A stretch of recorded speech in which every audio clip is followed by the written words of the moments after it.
Memphis?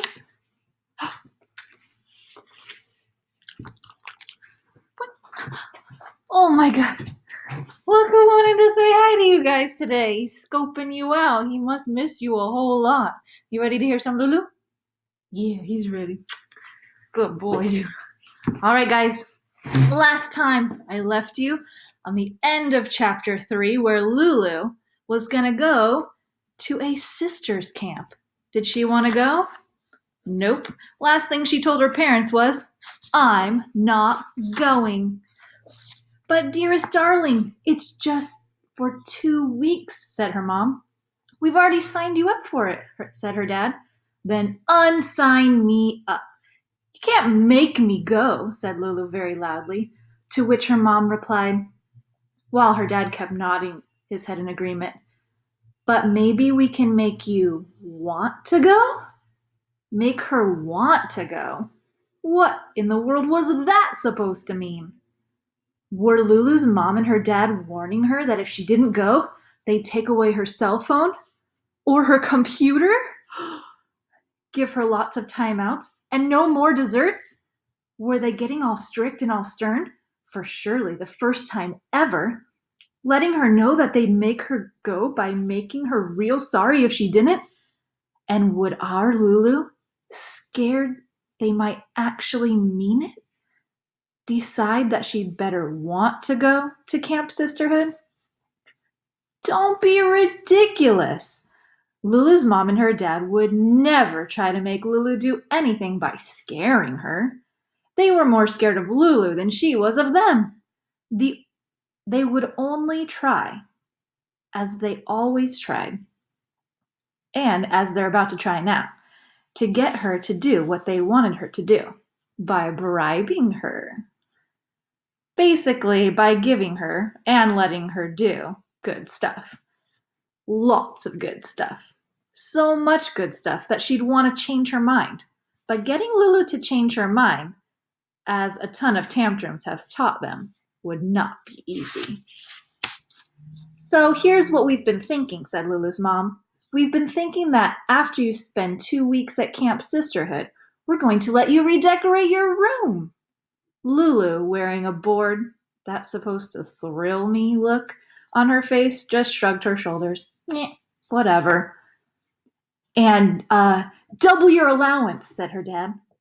Lulu sighed deep. That really doesn't impress me, sigh.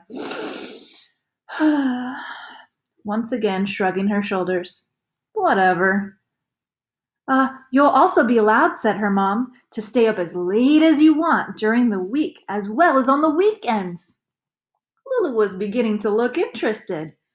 And also, your Grandma Gertie, who was saving this treat until you were much older, has agreed, said her mom, to take you up for a ride in a hot air balloon as soon as you're finished with Camp Sisterhood. I want that balloon ride before I go to Camp Sisterhood, said Lulu. The rest of the stuff can wait till I get back. So, here's her Grandma Gertie. All the way up. And here's the bottom of the hot air balloon. Whoa! Stop! Hold it right there! Do you understand what just happened? Lulu, difficult Lulu, stubborn Lulu, impossible Lulu has changed her mind. Well, sort of. Lulu has figured out that her mom and her dad must have had a lot of conversations, not only with the folks up there at Camp Sisterhood, but also with Grandma Gertie and Call Me Debbie. That was the lady at Lulu's school who, if a student seemed what she called a bit troubled, would invite the student's parent to come in for what they called a friendly chat. That was the lady who always came up with another silly suggestion for how Lulu, as she put it, Mom and Dad and their Lulu could be a more coordinated team. Coordinated, like everyone getting along with everyone else, and no one being a really big pain. Good luck with that, right? Surely Call Me Debbie must have told Lulu's mom and her dad about Camp Sisterhood. And surely Grandma Gertie must have helped them pick out all those excellent bribes. But what nobody seemed to get was that Lulu could go to Camp Sisterhood for 1,000 years, and she'd still never want to have or to be a sister. What no one seemed to get was that Lulu could hang around with 1,000 little sisters and still not want a permanent one of her own. She would go to this useless Camp Sisterhood, be a sit, so she could collect all that good stuff that she had been promised to her. But a happy sister experience? No way. Chapter 4. So it seems like Lulu has agreed to go to the camp to get all the goodies, right? She wants her allowance, her new room, to go up in the hot air balloon. So she's like, even if I go, I'll never still want a big sister or a little sister, but I do get all the goodies. Chapter 4. Let's skip past the end of Lulu's school year and start off her summer vacation and the hot air balloon ride she took with Grandma Gertie. Let's get her up to Camp Sisterhood, where her tearful mom and her dad have brought and hugged and kissed and finally left her. Right now, it's Sunday afternoon, and she's sitting there with all the other sits, listening to a speech by a counselor-in-chief.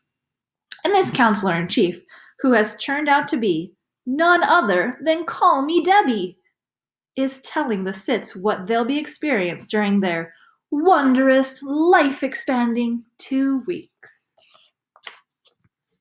So here's all the kids, and this is Call Me Debbie, the same lady from her school. And here's her camp. You can see all the cabins, kind of out in the middle of nowhere, it looks like. And this looks like Lulu and maybe some other characters we might be reading about, some other girls. Wondrous? Life-expanding? Lulu muttered under her breath. Ooh, so maybe she's saying it like this. Wondrous? Life-expanding? Lulu muttered under her breath. Yeah, right. No negativity, please, urged Call Me Debbie with a smile, hastening on to explain that there were 80 sisters in training at the camp, that they ranged in age from 11 to 14, and that they would be living together in cozy groups of 10 in 8 homey log cabins. Cozy? Homey? Log cabins? You kidding me? Grumped Lulu, who had already looked at the cabin and already hated it. There were drafty spaces between the logs. There were little buggy things crawling around on the floor. And if you needed to go to the bathroom, or worse, in the middle of the night, you had to leave your cabin and go to the bathroom in the woods, carrying a flashlight so you wouldn't accidentally step on a snake. Call Me Debbie, round as a beach ball and smiling her shining smile, wagged her finger at Lulu and chirped, "Think positive." She then went on to inform them that across the lake from Camp Sisterhood, you could see the almost exactly same camp, Camp Brotherhood, where boys whose mothers were also expecting babies were spending the same 2 weeks being brothers in training.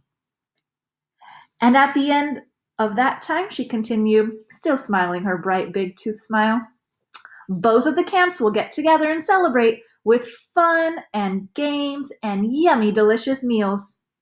Yummy? Delicious? Give me a break, said a disgusted Lulu, who already tasted the food and already hated it. Veggie burgers, cucumber salad, stewed fruit for dessert. She'd rather starve. Be positive, not negative, the ever-smiling Call Me Debbie told Lulu. We're here to chase negativity away. And we'll start right now by presenting your adorable little brothers and little sisters who, in your wondrous, life-expanding encounters, will make you stop wanting to be an only child, she said. So here's Lulu. The bathrooms at the camp are these little wooden houses, and you have to go out with a flashlight. She looks a little bit scared. And then you have to walk all the way back when you're done going to the bathroom. 40 wriggling, squirming, whining 5 to 8-year-olds were then matched up in Camp Sisterhood's main building. Lulu had read in the camp brochure that this bunch of little kids, along with their mostly moms or just a few dads, would also be spending 2 wondrous weeks at Camp Sisterhood. Except that they would be not living in log cabins, but cottages with bathrooms inside and no crawly things on the floor. They would be the children who the sisters in training would be practicing on. These would be the children who Lulu and all the other Sits would be working with and playing with and sharing with. Lulu, just being curious, dug deep down in herself to see if she felt any hint of sisterly feelings. Nope. And here's all the kids.